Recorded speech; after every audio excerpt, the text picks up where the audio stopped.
Spider-Man: No Way Home was directed by John Watts, and it stars Tom Holland, Zendaya, Alfred Molina, Willem Dafoe, and Jamie Foxx. I've had some relatively mixed feelings on the MCU's take on the Spider-Man character. I really enjoy Tom Holland's youthful performance in these movies, and Homecoming and Far From Home are fun movies. But at the same time, I feel like that these films lack the emotional depth that is at the forefront of the Raimi trilogy and even the Garfield movies. At times, MCU Spider-Man doesn't feel like Spider-Man. He feels more like Spider-Boy, if you will. Tom Holland's youthful take on the character was actually a breath of fresh air at the beginning. We've really never seen such a young, optimistic take on the character, but it got kind of old quickly, and his character never really grew up from that.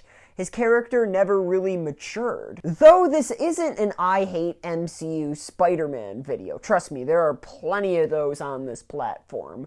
I'm actually going to talk about how this film actually fixed all my problems with MCU Spider-Man. There's a lot I want to talk about with this film. The first portion of my review will be spoiler-free.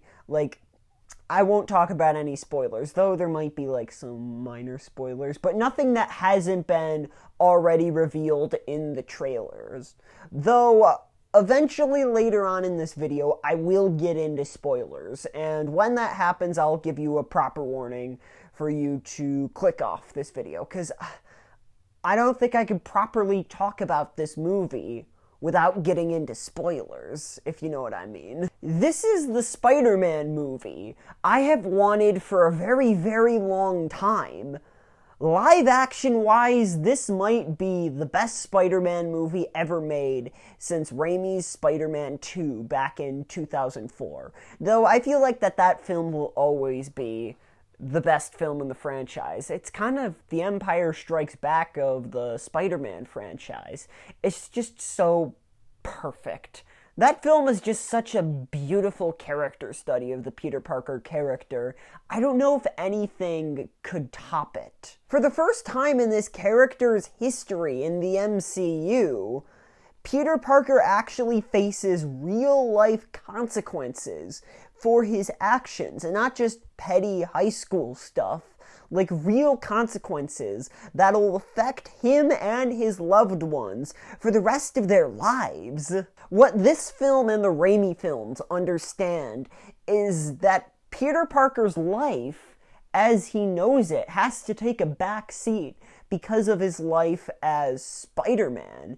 His powers have a real dark side to them. They're a bit of a curse, and not really a blessing for him, because, with great power comes great responsibility. This film is maybe a bit of a course correction for the Home trilogy. The first two MCU Spider-Man movies, Homecoming and Far From Home, have a very light-hearted tone to them. They feel very light and digestible.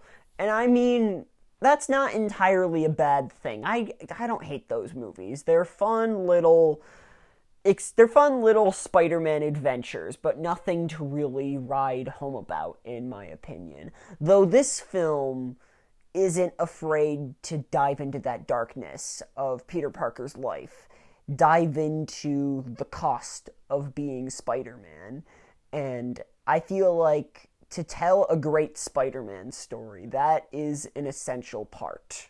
The first act of this film does possess a lot of the problems of MCU Spider-Man, and that is an over-reliance on rather hit-or-miss humor, and using that humor to really cushion the drama.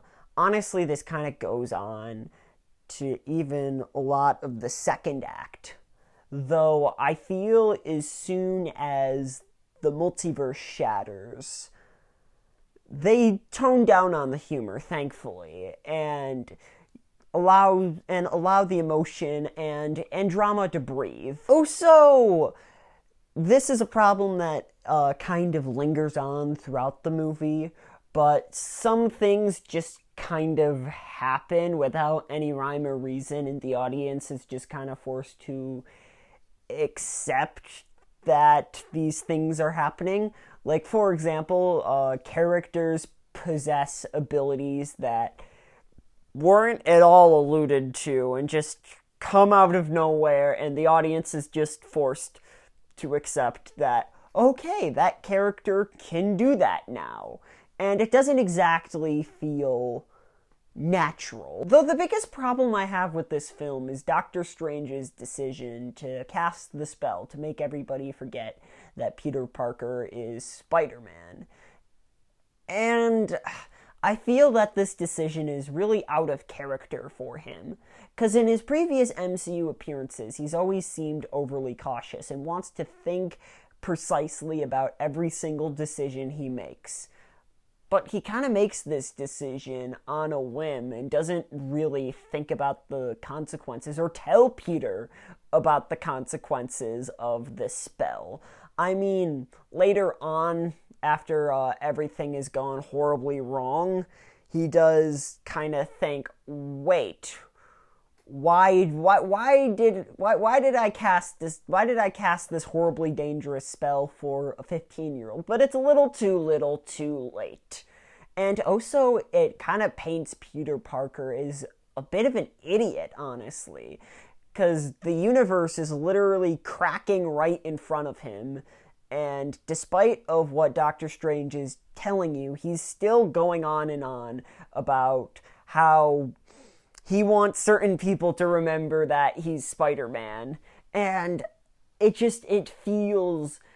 doesn't feel like that these characters were behaving the way that these characters should have been behaving, though these out-of-character decisions only really happen during this one scene, and it's pretty clear that they wanted to kind of rush the explanation to how the multiverse cracked, and they wanted to get right to the meat and potatoes. Thankfully, this botched spell causes the multiverse to shatter, and some familiar faces come into the MCU.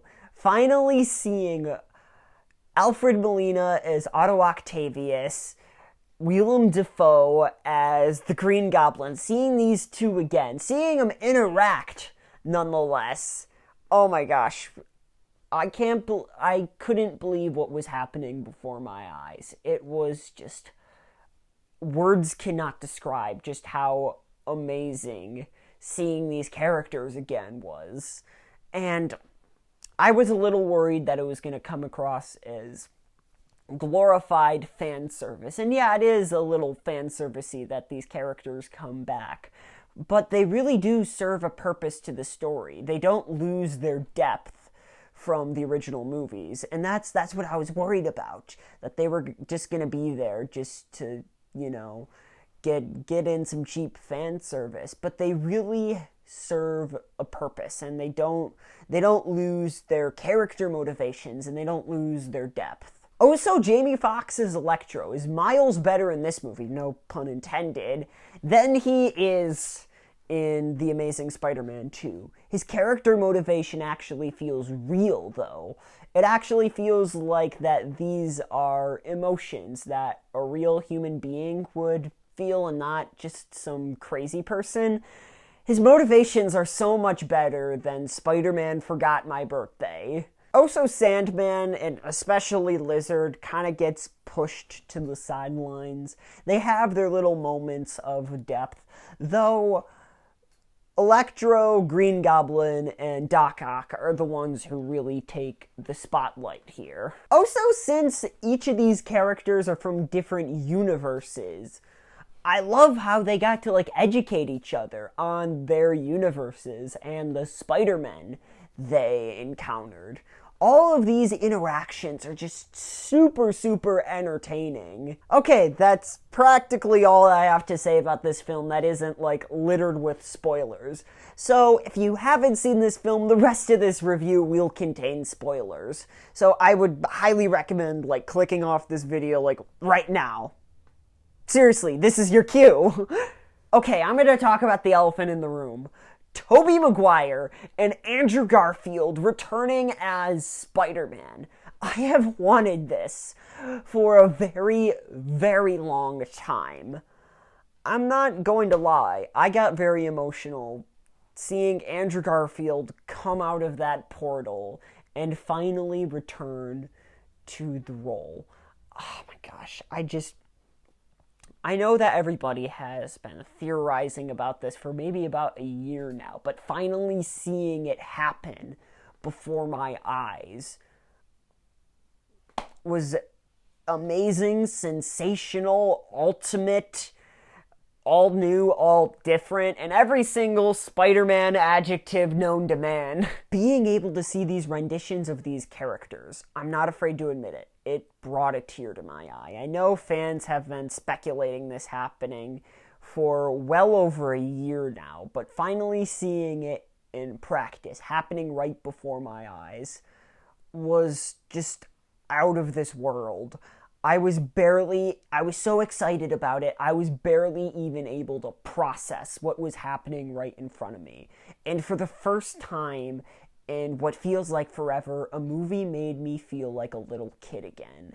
And that is just, it was such an amazing feeling.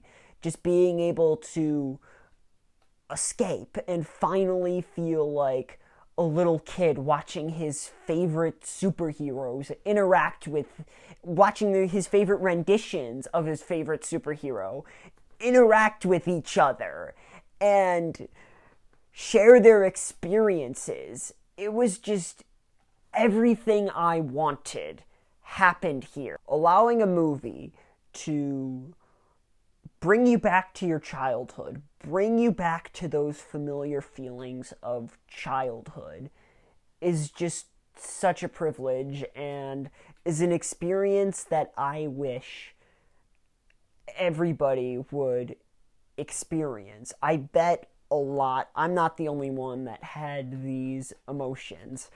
I vividly remember being just so heartbroken when Spider-Man 4 got canceled, and that meant that I was never going to see Tobey Maguire's Spider-Man again. But seeing him again here was just, it's what I've wanted for what felt like all my life. For being able to catch up with my childhood hero. And I'm not lying about this. Tobey Maguire's Spider-Man was my childhood hero. He was my Christopher Reeve's Superman. He was my Michael Keaton's Batman. My Robert Downey Jr.'s Iron Man. Tobey Maguire's Spider-Man was my gateway into the world of comics, into the world of superheroes. Being able to return to this character was just, words cannot describe how amazing it was to finally see this character again, to finally see this character in the suit and interacting with the other renditions of this character. It felt like a love letter to all the Spider-Man fans that got let down, that Spider-Man 4 wasn't going to happen, that The Amazing Spider-Man 3 wasn't going to happen, and that possibly, do you remember when Spider-Man got briefly pulled out of the MCU? It feels like that this film is maybe a bit of an apology letter from Sony for scaring us, for making us think that Spider-Man was going to go back to Sony. Man. Words can just not describe just the emotion, just the raw emotion I felt seeing these guys again. Probably my favorite scene in this movie is where these three Spider-Man just sit and chat and talk about their life experiences. Usually in any other movie where our characters just sit around and talk about experiences that you've already seen, this would fall flat. But here it just works so well, being able to see their reactions to all the stories that these Spider-Men have to tell. It's about the little moments, like Andrew Garfield cracking Tobey Maguire's back. I never thought I wanted that, but now that I have that, I can't be more grateful. I hope that we get to see these Spider-Men again, especially Andrew Garfield. Like, I would kill to see an Amazing Spider-Man 3 and to see him in the Venomverse, to see him as the Spider-Man from the Venomverse, because it's very clear that that universe needs a Spider-Man. And you can't really do these characters without Spider-Man. And I feel like that they have a golden opportunity here in bringing in Andrew Garfield. Also, speaking of Venom, I was kind of disappointed how they just practically used him to just get a chunk of the symbiote off of him and just sending him right back to his universe. I thought it was kind of cheap.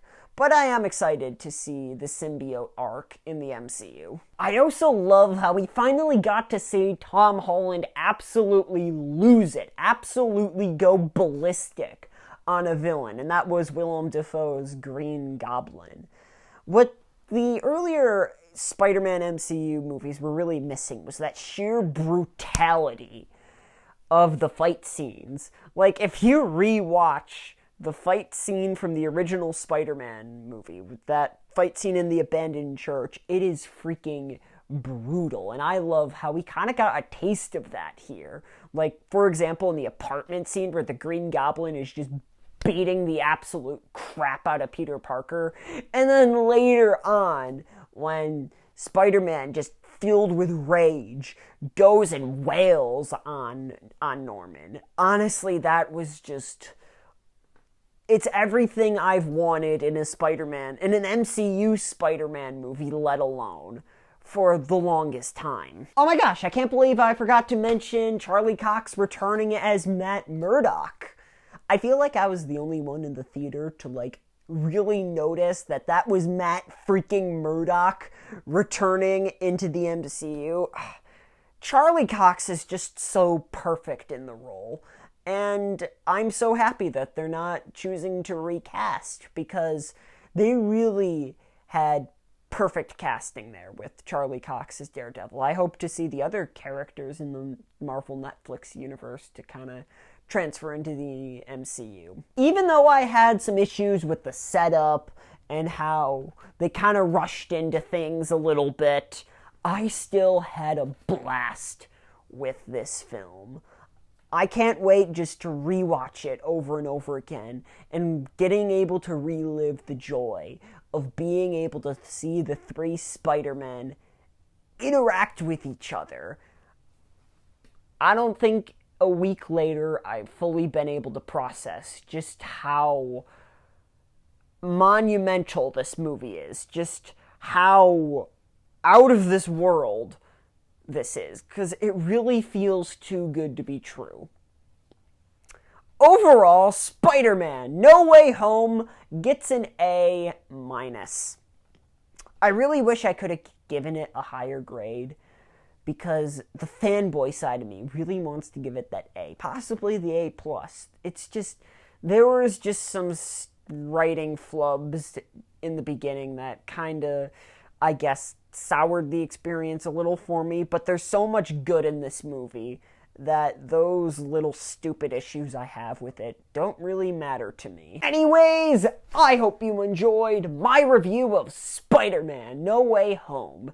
And if you did, make sure to give this video a like. And if you want more content like this, hit the subscribe button and ring the bell notification so you can be notified every time I upload a new video. And shout out to Eric Idle and the Drill Press.